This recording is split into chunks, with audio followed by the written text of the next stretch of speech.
सामाजिक सगळ्या समाजाला बरोबर घेऊन चालणारा माणूस आहे आणि सर्व लोकांना जे काही गरीब परिस्थितीमध्ये असेल त्यांचा सगळ्यांचा राहणीमान उंचवण्यासाठी मनोज पवारला रोड रोलर या निशाणीवर काय टपा टपा टपा बटन दाबून 11 नंबरला निवडून द्या असं त्यांना आव्हान केलं। त्यांचं सर्वप्रथम आभार या ठिकाणी व्यक्त करतो। मी खरोखरच गरीब परिस्थितीतून या ठिकाणी पोहोचलाय। गरीब परिस्थिती म्हणजे काय? गरीब परिस्थिती म्हणजे अक्षरशः मी कन्नडच्या आपण ओळखत असाल दिलीप शेठ मेडिकल वाले ओळखत असाल शिंदे डॉक्टरचे तिथं होते त्यांच्याकडे पण मी कामाला होतो। त्यांच्याकडे 250 रुपये महिन्याने होतो। नंतर दीपाली ज्वेलर्स म्हणून जुनं कन्नडला दुकान होतं बघा, माहिती आहे तुम्हाला? आता इथं रोडवर आलाय। तिथं 150 रुपये महिन्याने सोनाराच्या दुकानात कामाला होतो। जिनिंग फॅक्टरीमध्ये वॉचमन होतो। सरकारी गोडाऊन मध्ये एक प्रायव्हेट माणसाचं काम होतं। 3 किलो थैली पॅकिंग करायची आणि 90 किलो थैलं त्याच्यात भरून सनी वडत वडत वडत ते थाप मारायची। याचं सुद्धा काम साहेब मी केलेलं आहे। म्हणजे हे सांगण्याचा उद्देश हा आहे की गरिबी काय असते ही मला चांगली आवर्जून माहिती आहे। मी काही सोन्याचा चमचा घेऊन जन्माला आलेलो नाही। किंबहुना माझ्याकडे फार मोठी 200, 250, 150, 50, 100 एकर जमीन असलेल्या बागायतदाराचा मी मुलगा नाही। आम्हाला 1 एकर 24 गुंठे जमीन होती। ती पुन्नम सेठ अग्रवाल यांच्याकडे गहाण होती। अशा परिस्थितीत 3 बहिणी आणि मी असा परिवार त्या ठिकाणी कसमसे कसरतीमध्ये आम्ही जीवन जगत असताना घरामध्ये निश्चित धार्मिक वातावरण, गुरुदत्ताची भक्ती करणारे काम करत असताना एक दिवस सहज पेपर मध्ये वाचण्याची सवय की मोठे मोठे उद्योजक कसे झाले। तर धीरूभाई अंबानी देखील पेट्रोल पंपावर काम करत होते आणि पेट्रोल पंपावर काम करणारा माणूस जर या भारत देशाचा उद्योजक होऊ शकतो तर मलाही असं वाटलं की बा आपणही उद्योजक होऊ शकतो, आपणही कुठेतरी काम करतो। म्हणून गुरुदत्ताच्या चरणी मी प्रार्थना केली की भगवंता मला ना मोठा उद्योजक व्हायचा आहे। खिशात 1 रुपया नाही आहे, पण तुम्ही जर मला उद्योजक केलं तर निश्चित मी माझ्या रोजच्या उत्पन्नातला 10% हिस्सा गोरगरीब जनता धार्मिक कार्यासाठी खर्च करेन। म्हणून त्या पद्धतीने गेली 6 महिन्यापासून ग्रामीण भागामध्ये आणि 5 वर्षापासून कन्नड शहरामध्ये मी जिथले धार्मिक कार्य असतील, मग ते सप्ते असो, कीर्तनाची सेवा असो, मंदिराचं बांधकाम असो, किंबहुना एखाद्याचं कुठे शैक्षणिक काम असेल की ज्याला फीस भरायची असेल, शैक्षणिक दृष्ट्या तो जर कधी शिक्षण शाळा शिकत सोडत असेल तर त्याच्या शिक्षणासाठी पैसे देणे, आरोग्याविषयी कोणाची काही अडचण असेल तर त्यासाठी मदत करणे, या सगळ्या गोष्टींचा मी कार्य या ठिकाणी करत होतो। हळूहळू लोक म्हणायला लागले ग्रामीण भागामध्ये की भाऊ या तालुक्यामध्ये फार मोठी पोकळी निर्माण झालेली आहे। या तालुक्याचं नेतृत्व करणारे लोक आम्हाला मूर्खामध्ये गिनती काढताय। मूर्खामध्ये म्हणजे कसं? जसं आता रामनाथ भाऊंनी सांगितलं की बा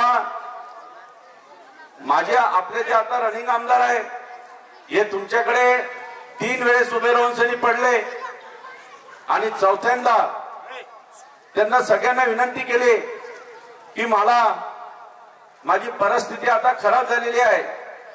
3 वेळेस उभे राहिल्यामुळे माझ्या भावाने बाहेर काढून दिलेला आहे। पेट्रोल पंप सुद्धा गहाण आहे आणि आता जर तुम्ही मला निवडून दिलं नाही तर मला ठेवायला या, म्हणजे मी आत्महत्या करेन म्हणून तुम्ही सगळ्यांनी कसल्या गोष्टीचा विचार न करता, तालुक्याचा विकासाचा विचार न करता तुम्ही फक्त तो मरू नये, त्याची आर्थिक परिस्थिती सुधारावा म्हणून मतदान करून टाकलं। बरोबर आहे का नाही? मग त्याला मतदान केल्यानंतर त्या बाबाचं काय, त्यानं प्रामाणिकपणे त्या माणसाने स्वतःची परिस्थिती सुधारून घेतली. आत्ताच रामनाथ भाऊ म्हणले की 4 एकर मध्ये त्यांना तिथं कुठेतरी बंगला बांधला. पण तुम्हाला घरभरणीला बोलवलं का? बोलवलं? साहेब घरभरणी तर दूर राहिली हो. तुमच्या समाजाच्या काही लोकांना उलट त्याने केसेस दाखल केले.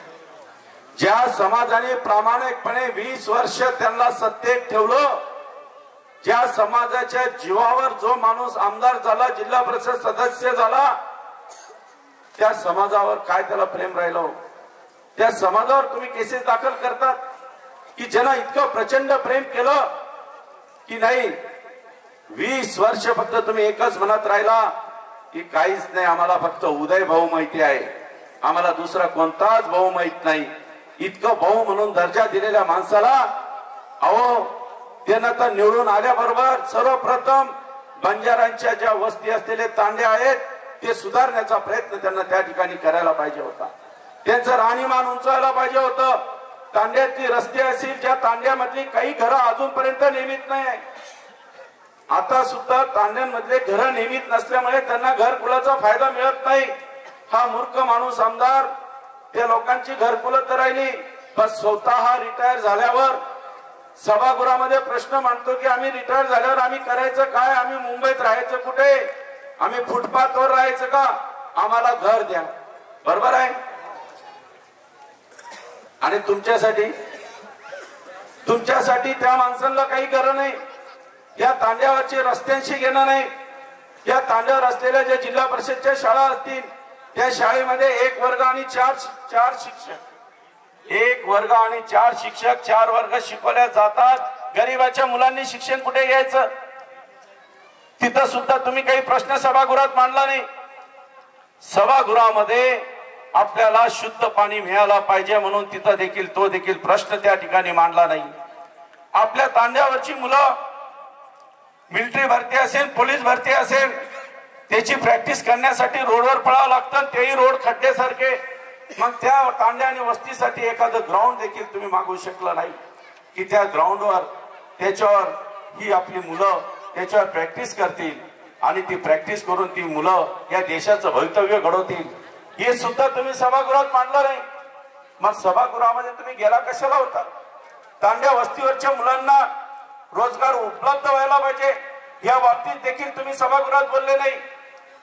मग सभागृहात काय बोलले भाऊ? सभागृहामध्ये काय बोलला तो माणूस? विकास कोणता केला? विकास फक्त एवढाच केला, जी काही कोट्यावधी रुपयाची प्रॉपर्टी कमवली आणि ती प्रॉपर्टी कमवून उलट तुमच्यावर गुन्हे दाखल केले. हा विकास त्या माणसाने केला. आणि आपण देखील पुन्हा मी तुम्हाला सांगतो की दुसरा एक माजी आमदार 10 वर्ष आमदार राहिलेला माणूस, तो सुद्धा तुमच्या गावामध्ये आला होता की नाही? काय गोष्ट करतात राव, पुऱ्या गावात माझे आमदार आलेले नाही. गाव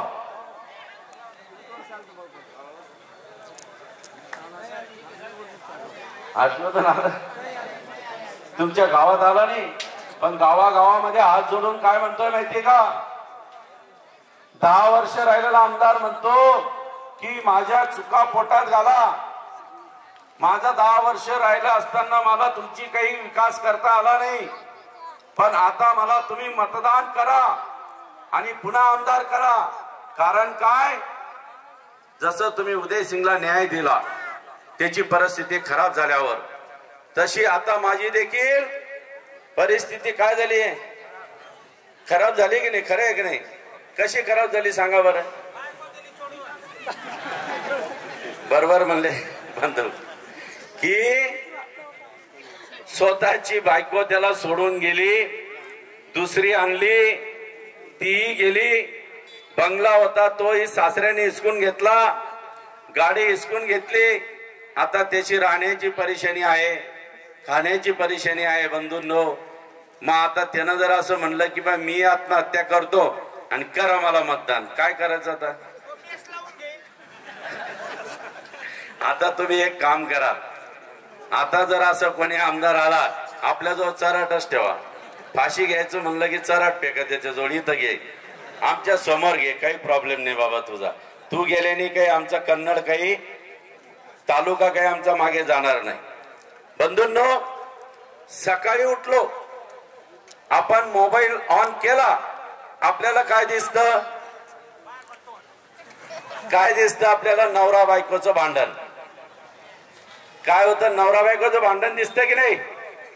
त्याच्यामध्ये एकच दिसतं, सासऱ्याने मला मारायला माणसं पाठवले, दुसरी बायकोला जोडलं, पहिली बायकोला मी ये म्हणतो ये म्हणत नाही, मी तिला डॉली म्हणतो, मी डोली तयार ठेवली, वगैरे वगैरे काय असेल ते त्यांच्या फॅमिलीच्या भानगडी त्या आपल्या मोबाईल मध्ये येतात. आणि आपण म्हणतो चायला यांची काय भानगडी, आणि ते आपल्या मोबाईल मध्ये सारखं साहेब त्यांच्या फॅमिलीच्या बाबतीमध्ये ते टाकत असतात. तालुक्याच्या विकासा संदर्भामध्ये मला सांगा की हे जे काही उभे असलेले आमदार आहेत, यांना कधी तालुक्याच्या विकासा संदर्भात काही बोललेत का? तुमच्या गावात येऊन बोलू शकत नाही ते. कारण तुम्ही मला एक सांगा, या तालुक्याला आमदार सक्षम पाहिजे. या तालुक्याला आमदार कसा पाहिजे? त्याची बायको बी त्याच्या जवळ पाहिजे, पोरं बी त्याच्या जवळ पाहिजे. बरोबर आहे की नाही?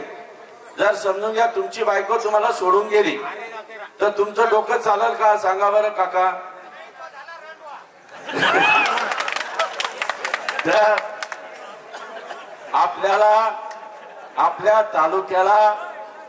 आपल्या तालुक्याला असा माणूस पाहिजे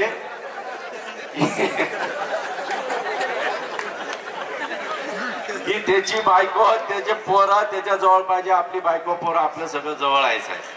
मी उद्योजक माणूस आहे, सक्षम माणूस आहे. मी तालुक्याचा विकास करण्यासाठी आलेलो आहे. तालुक्याचा विकास म्हणजे काय? आता आपण सोलापूर धुळे हायवे माहितीये का तुम्हाला? हॅलो भैया, 1 मिनिट फक्त, 5 मिनिटं 10 मिनिटं गेली. सोलापूर धुळे हायवे आपल्याला सगळ्यांना माहिती आहे, तो बंद पडला. राष्ट्रीय महामार्ग आहे. जर तालुक्याचा विकास करण्यासाठी जर कधी रोड बंद पडले तर तालुक्याचा विकास होईल का? बंद कसा पडला माहितीये का तुम्हाला? त्या रोडला लागून आपल्याला रेल्वे मंजूर झाली होती, जागा ऍक्रो झाली आणि त्याला बोगदा पाडायचं ठरलं. बोगदा पाडायसाठी सुद्धा पैसे आले, सगळं झालं. रेल्वे येणार, बोगदाचा सुरुवात होणार, सगळ्या गोष्टी झाल्या. मग काम बंद का पडलं माहितीये तुम्हाला? ती रेल्वे कोणाच्या पप्पाने नेली? कोणाच्या पप्पाने नेली साहेब? त्यांना कुठे नेली? आपल्या तालुक्याचा विकास भोकरदनला घेऊन गेले. जालना ते भोकरदन, भोकरदन ते सिल्लोड आणि सिल्लोड ते अजिंठा अशी रेल्वे त्यांना टाकली. आपल्या तालुक्याच्या विकासाशी त्यांना घेणं आहे का? मग त्यांना मतदान मागायचा अधिकार आहे का आपल्याकडे? अहो साहेब, हुकुमशाही येईल इथं. तुमचे नातेवाईक मित्र जर भोकरदनला असेल तर फोन करून विचारा की म्हणा तिथं काय हुकुमशाही त्या लोकांची. इतकी भयानक हुकुमशाही आहे. हे लोक जर निवडून आले तर आम्हाला बोलण्याची सुद्धा ताकीद राहणार नाही. पोलीस स्टेशनला त्यांना विचारल्याशिवाय FIR दाखल होणार नाही. त्यांना विचारल्याशिवाय कुठे सरकारी दवाखान्यामध्ये पेशंटही घेणार नाही. फार डेंजर लोक आहे बरं का ते. मी जे बोलतोय ते विचारून पहा. तिथं अधिकारी काम करणाऱ्यांना विचारा त्यांना किती त्रास आहे. अशा माणसाची मुलगी या ठिकाणी निवडून दिली तर तुमचा आमचा सत्यानाश होईल, तालुक्याचा सत्यानाश होईल. आणि तिचा नवरा निवडून दिला तर माणसं सगळे पागल होऊन जातील. मला तर 100% वाटायला लागला, पागलच व्हावं लागेल. कारण त्या माणसाचं घडीत काही बोलतो तर घडीत काही म्हणतो. तो तालुक्याचा विकास करेल का हो? या तालुक्याचा विकास करण्यासाठी आपल्याकडे पित्ताळखोरा लेणी आहे. पित्ताळखोरा लेणी ही जागतिक लेणी आहे.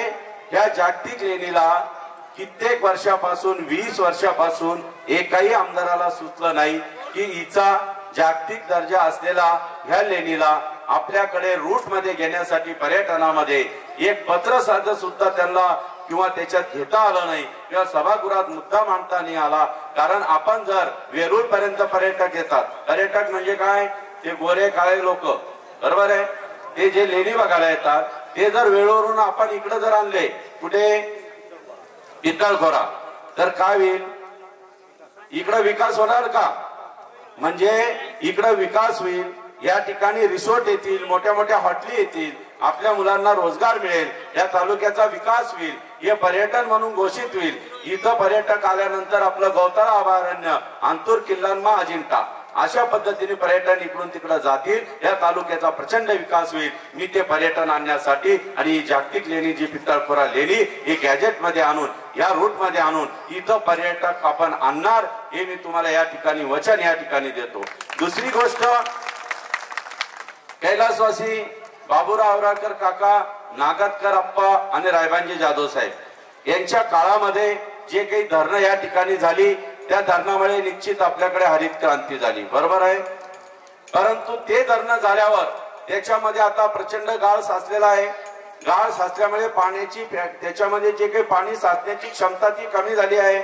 तर सर्वप्रथम आपल्याला धरणातले गाळ काढून त्याला त्या ठिकाणी कॅपॅसिटी वाढवायची। त्याच्यानंतर पाठीमागच्या साईडने जेवढे ब्रॅकेट टाकता येतील, पाणी अडवता येईल, जिरवता येईल, तेवढ्यासाठी आपल्याला प्रयत्न करायचे। अजून कोल्हापूर धरण त्या ठिकाणी वाढवायचे आणि जर एखादे शेतकरी अजून तयार असतील तर आपण त्या धरणांसाठी अजून नियोजन त्या ठिकाणी करणार आहोत। पाण्याच्या नियोजनासाठी मी जास्तीत जास्त परिश्रम त्या ठिकाणी घेणार आहे। तिसरा मुद्दा, आपल्या जिल्हा परिषद शाळा या मोडकळीस आलेल्या आहे, त्या मॉडिफाय करायच्या आहे। मॉडिफाय केल्यानंतर मुलांना त्याच्या संगणकीकृत शिक्षण भेटलं पाहिजे, यासाठी शिक्षण चांगल्या दर्जाचे त्या ग्रामीण भागात आले पाहिजे, या दृष्टिकोनातून मी काम या ठिकाणी करणार आहे। चौथा मुद्दा, सरकारी दवाखाने हे मॉडिफाय केले जातील, सरकारी दवाखान्यामध्ये अद्ययावत यंत्र आणल्या जातील आणि सरकारी दवाखान्यातल्या डॉक्टरांना सक्ती केल्या जाईल की ज्या गावामध्ये दवाखाना आहे तिथं राहावं लागेल, तुला तिथून हलता येणार नाही। आणि ही सक्ती करून आपल्याला त्या दवाखान्याचा दर्जा वाढवून आपल्या सर्व गोरगरीब जनतेला त्या ठिकाणी न्याय मिळवण्यासाठी मी सर्वतोपरी प्रयत्न त्या ठिकाणी करणार आहे। आपल्याला आपल्या पोरांना रोजगार मिळण्यासाठी आपल्या जवळ, आपल्याच तालुक्यामध्ये मी MIDC सर्वप्रथम आणणार।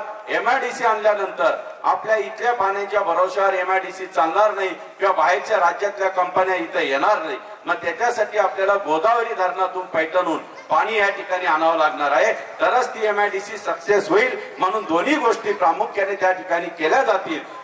याच्यातून जायकवाडी धरणातून पाणी इथं आणल्या जाईल आणि MIDC कार्यान्वित करून चांगल्या पद्धतीच्या स्मार्ट कंपन्या या ठिकाणी आणल्या जाईल आणि आपल्या लेकरांना नोकऱ्या त्या ठिकाणी दिल्या जाईल। जर हे करत असताना मी आमदार झाल्यानंतर जर काही मुलांना नोकऱ्यांची जर गरज असेल तर आताही मी त्या लोकांना नोकऱ्या देत आहे। जर आजही कोणाला नोकरी लागत असेल तर मी माझ्या नामांकित कंपन्या माझ्या ओळखीच्या असल्यामुळे तोपर्यंत सुद्धा त्यांना नोकरी त्या ठिकाणी दिल्या जाईल। चौथी गोष्ट, या सगळ्या गोष्टीचं हे करत असताना शेतकऱ्यांनी शेतकऱ्याला पिकवलेला मालाला भाव मिळण्यासाठी किंवा त्यांना डायरेक्ट ग्राहक मिळण्यासाठी शेतकरी फार्मा प्रोड्युसर कंपनीच्या माध्यमातून आपण पिकवलेलं जे धान्य असेल किंवा भाजीपाला असेल तो तालुक्याच्या एका ठिकाणी संग्रहित करून त्याला व्यवस्थित छाटणी करून पॅकेजिंग करून आपला स्वतःचा जिल्ह्याला छत्रपती संभाजीनगर मध्ये अथवा चांगल्या जिल्ह्यांमध्ये आपण आपल्या शेतकऱ्याचा स्वतःचा मॉल त्या ठिकाणी शासनाकडून जागा घेऊन किंवा शासनाकडून तो उभा करायचा आणि आपणच आपला माल 20 रुपये किलो या ठिकाणी विकणारा माल आपण मॉल मध्ये घ्यायला गेल्यावर केवढ्याला विकतो? तुमचा इथला जो माल तुम्ही उत्पादन करतात, साधी बाजरी जर कधी ती पॅकेजिंग करून जर तिथं नेली 10 ते 15, काय भाव आज बाजरीचा?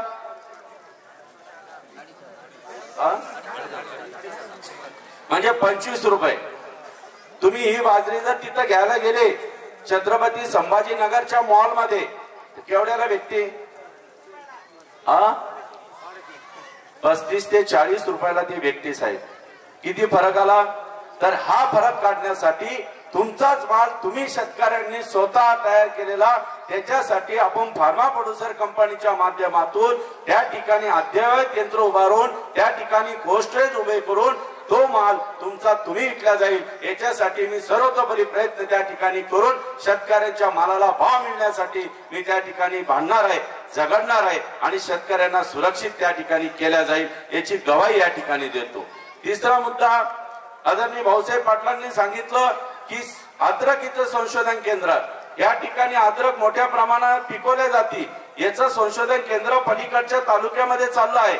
तर ते संशोधन केंद्र कन्नड तालुक्यामध्ये ठेवून चांगल्या पद्धतीचं लोकांना त्या ठिकाणी भावही मिळेल, आणि आपल्याला रोजगारही त्या ठिकाणी मिळेल. म्हणून अद्रकीचं संशोधन केंद्र याच ठिकाणी राहील याची गवाही तुम्हाला त्या ठिकाणी देतो. चौथा मुद्दा, आपल्या तालुक्यातला सहकारी साखर कारखाना या मूर्ख लोकांच्या नियोजनामुळे विकला गेला. स्वर्गवासी बाळासाहेब पवारांनी सहकारी साखर कारखान्याचं लायसन आणल्यानंतर कैलासवासी रामराव अण्णा वैद्यकरांनी जागा दिली आणि 176 एकर जमीन त्याच्यावर कारखाना उभा राहिला. आणि काही लोकांच्या नियोजनबद्ध कार्यक्रमामुळे अनियोजनामुळे तो कारखाना विक्रीस काढावा लागला.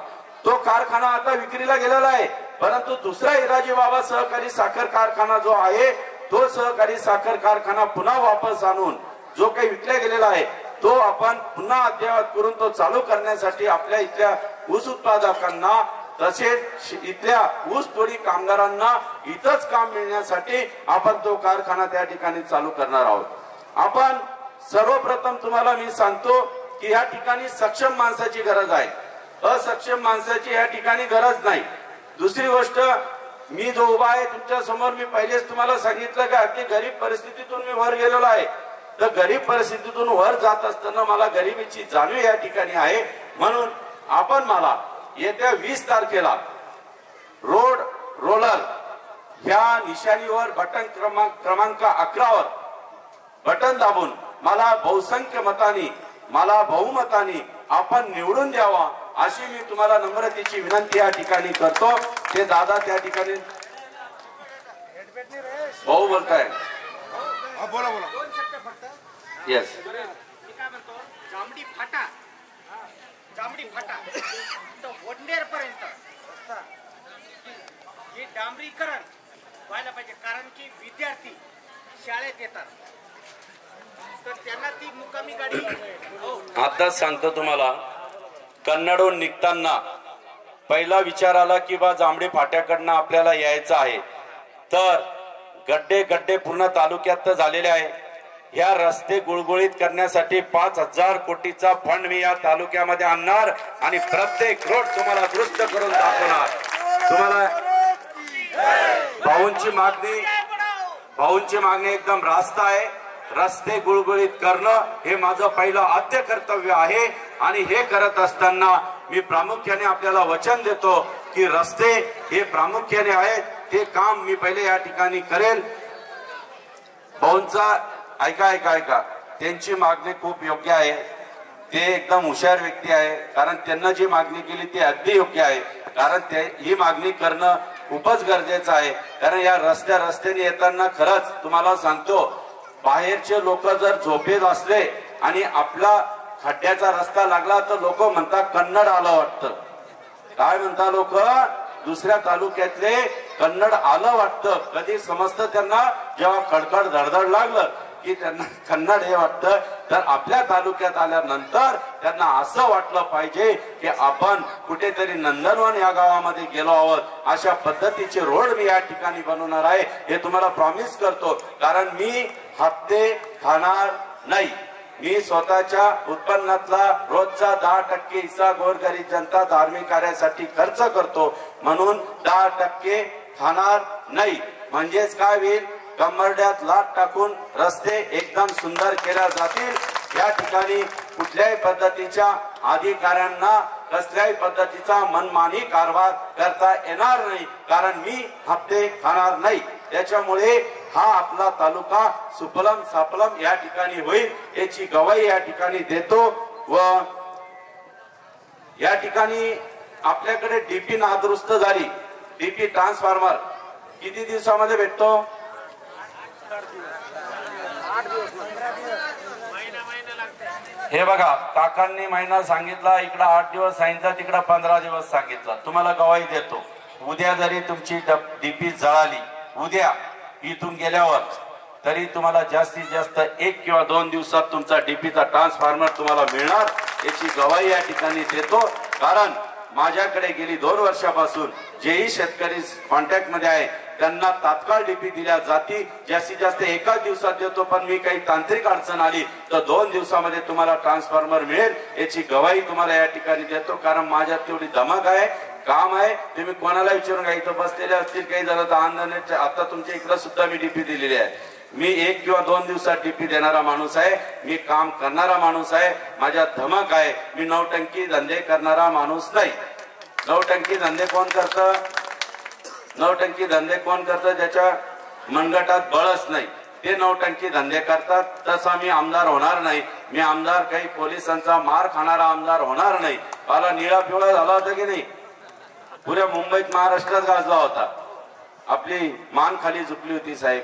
ज्या स्वर्गवासी रायबांजी जाधव साहेब सभागृहामध्ये विषय मांडायचे त्यावेळेस सगळे आमदार टपटप त्याकडे बघायचे आणि विचार करायचे की काय बा या तालुक्याच्या विकासाच्या संदर्भामध्ये मुद्दे मांडतात आणि त्याचं पोरग धनाधन मार काय खातं, 2-2 बायका काय करतं, कुठे झोपतं काय विचारू नका, पागल सारखं कुठे काय बोलतं याचा नेम नाही।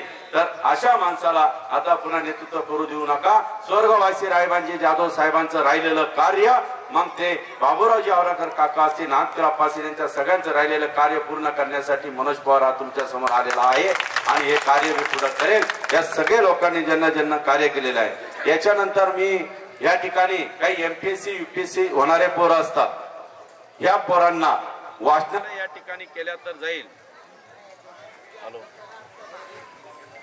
वाचनालय या ठिकाणी केल्या जाईल। वाचनालय केल्यानंतर त्या ठिकाणी एमपीएससी यूपीएससीचे त्या ठिकाणी पुस्तकं तर असतीलच, परंतु मी सर्कल वाईज क्लासेस त्यांना फ्री ऑफ चार्ज त्या ठिकाणी लावून देण्यात येईल। कारण आपल्या इथलं लेकरू जर एमपीएससी यूपीएससी जर झालं तर मला त्याच्यात खूप मोठा आनंद त्या ठिकाणी असेल। कारण शिक्षण घेत असताना खूप मोठ्या अडचणी मला अडचणीतून जावं लागलं, म्हणून कोणीही शिक्षण घेत असताना जर मला कोणी शिक्षणाच्या मदतीसाठी आलं तर मी त्याला निश्चित मदत करत असतो।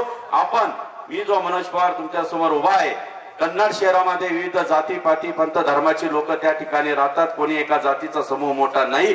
कोणालाही फोन करून विचारून घ्या की मनोज पवार हा चांगला माणूस आहे का वाईट माणूस आहे, तुम्हाला ते सांगतील की हा चांगला माणूस आहे, विकासात्मक काम करणारा माणूस आहे, सर्व जाती पाती पंथ धर्माला घेऊन चालणारा या ठिकाणी माणूस आहे। मी 18 पगड जाती बरोबर घेऊन चालेल, 3 धर्म बरोबर घेऊन चालेल, मुस्लिम धर्म, बौद्ध धर्म आणि हिंदू धर्म या तिघी धर्मांचं मी आदर त्या ठिकाणी करत असतो। कारण ते सार्वभौमत्व भारताचं आहे आणि भारत देशाचं सार्वभौमत्व टिकवण्यासाठी प्रत्येक धर्माच्या प्रत्येक जातीचा आपण आदर केला पाहिजे। त्याच्यातून मी चाललेला आहे। कारण माझे वडील देखील समाजवादी विचाराचे होते, ते सर्व जाती पाती पंथ धर्मावर प्रेम करणारे होते, म्हणून तेच रक्त माझ्यात आहे आणि इमानदारीचं रक्त माझ्यात असल्यामुळे मी कसल्याही प्रकारचा भ्रष्टाचार करणार नाही। तुम्ही इतके दिवस सत्तेत असणारे कायमच्या लोकांना मतदान करत राहतात, कृपया करून एकदा एका गरीब शेतकऱ्याच्या मुलाला मतदान करून बघा, विकास विकास विकास झाल्याशिवाय राहणार नाही ही मी या ठिकाणी गवाही देतो व 2 शब्द संपवतो। जय हिंद, जय महाराष्ट्र, जय सेवालाल।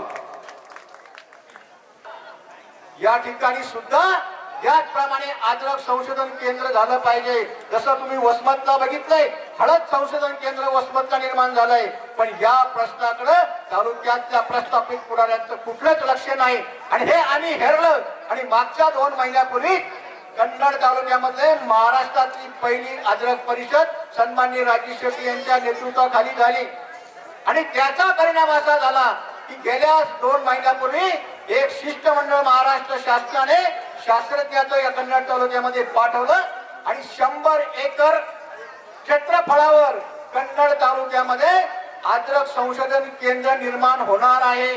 हे लक्षात घ्या। हे सगळं कशासाठी की तुमच्या शेतीचा उद्धार झाला पाहिजे, तुमच्या खिशात 2 पैसे गेले पाहिजे। अद्रक संशोधन केंद्र या ठिकाणी कन्नडला असल्यानं कारणानं बाहेरचे व्यापारी या ठिकाणी येतील आणि तुमच्या मालाला चांगला भाव देतील। याच्यावर प्रक्रिया उद्योग केला जाऊ शकतो, याच्यामध्ये इंडस्ट्रियल झोन निर्माण होऊ शकतो आणि 100 एकरवर अद्रकचं संशोधन केंद्र जर निर्माण झालं तर मी सांगतो तुम्हाला या ठिकाणी अद्रक उत्पादक शेतकऱ्यांच्या खिशात सुद्धा जास्तीचे पैसे जाण्याचे काम आहे। पण हे जर सगळंच करायचं असेल, हे जर सगळं आपल्याला निर्माण करायचं असेल तर नुसती संघटना लढून या ठिकाणी जमणार नाही। त्यासाठी सत्तेत बसावं लागतं आणि सत्तेचा पावर वापरून आपले काही काम आपल्याला आपल्या हिताचे काम निर्माण करावं लागणार आहे। तर मला सांगा, ह्या 2 गोष्टी जर या कन्नड तालुक्यामध्ये घडणार असेल आणि तुम्हाला जर 3,500चा भाव बारामती ॲग्रोकून पाहिजे असेल आणि अद्रक संशोधन केंद्र या कन्नड तालुक्यात व्हायला पाहिजे असं जर तुम्हाला वाटत असेल तर मला या ठिकाणी प्रामाणिकपणे हात वर करून सांगा की मनोज पवार यांना कोण कोण मतदान करणार आहे। हात वर करून सांगायचं।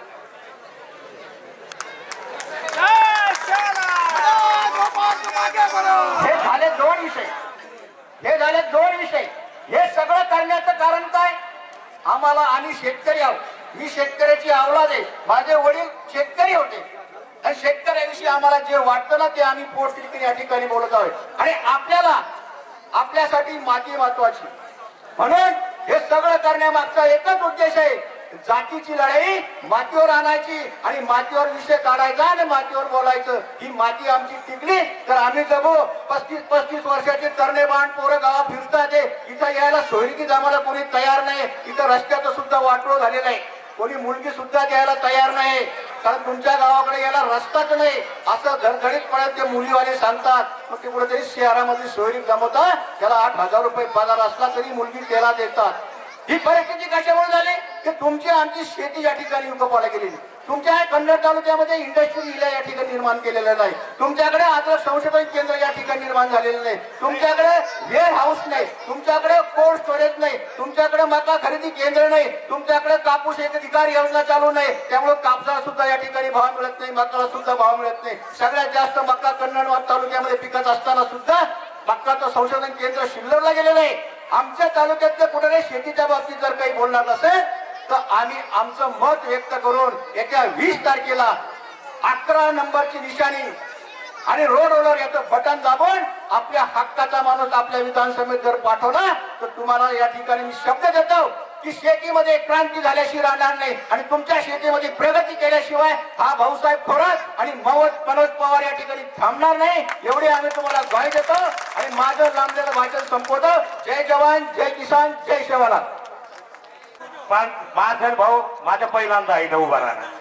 हो तर माता मी एकच मात्र सूचना कुचू आवाळी 20 तारीखेनं आवाळी 20 तारीखेन केरी भूलतापान बळी पडेर कोणी गव्हर्नमेंट बोलतो भाऊ मी केरी भूलतापान बळी पडेर कोणी आपो हाकेरो मनक्या आपो कनेरो मनक्या आपो मनोज भाऊ पवार येनू निशाणीचं रोड रोलर येर 11 नंबर बटन 11 नंबर बटन हानुमदी ऊ खटाखट मारते रेरो कोयला रेरो कोणी आणि मारी काठी दादी केरी बोडी मोठी आली हो आवाळी 20 तारीखेनं તમને કોઈ કે માર લાડકી બેને દૂચું મયે ન દૂચું હું આપણે પીસા જવાનું પાપે થઈ જા તમને પૂછું આપણે મકાન 16 ભાવ 22 ભાવ પછી 16 ના મળે છે आणि वरबादे मै पिसा तेलेनं 110 रुपयाથી 160 લેલા મળે છે.